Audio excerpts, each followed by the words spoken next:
That awkward moment when people judge me when they see me trying to dick slap the like button. Only for YugiNoNo. YugiNoNo! King Prepare! So today we're going to be talking about this new Traptrix card that has been confirmed in Code of the Duelist. Code of the Duelist is starting to look like a really good set, you guys. Like, really good. And I wanted to talk to you guys about this card because this card looks really, really good, and it could cause some problems in the game. And by cause problems, I mean that this card could bring an old deck back from the dead. Bleh.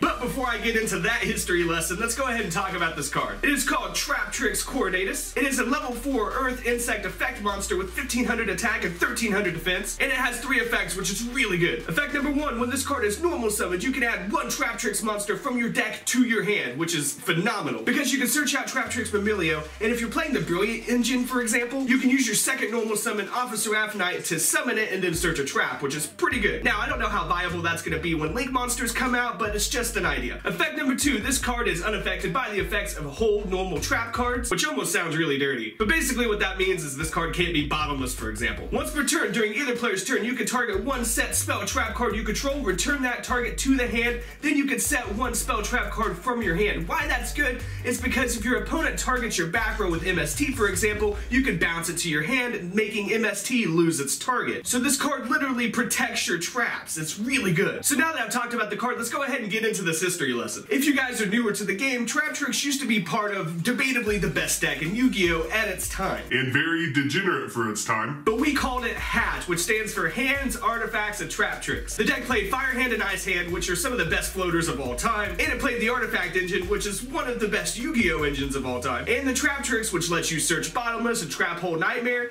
That's just broken. And with Artifacts and Traptrix, the deck really doesn't need to go into the extra deck all that much in comparison to other decks. So when Link Summoning comes out, it might actually be a viable deck again. I mean, don't get me wrong, making rank 4s in the deck is really good and all, especially these days when we have broken ass Rafflesia available to us. Dead ass. For real though, Rafflesia is a fucking good card. But at the same time though, with the Artifact engine, you know, with Scythe not letting your opponent summon from the extra deck, and then of course with Traptrix being able to search traps and protect yourself, I think that the deck very well could be viable. And there are going to be generic Link monsters, so who knows what this deck will be capable of with Links as well. But yeah guys, I would love to hear your thoughts about this card down in the comment section. And as always guys, be sure to dick slap that like button and subscribe.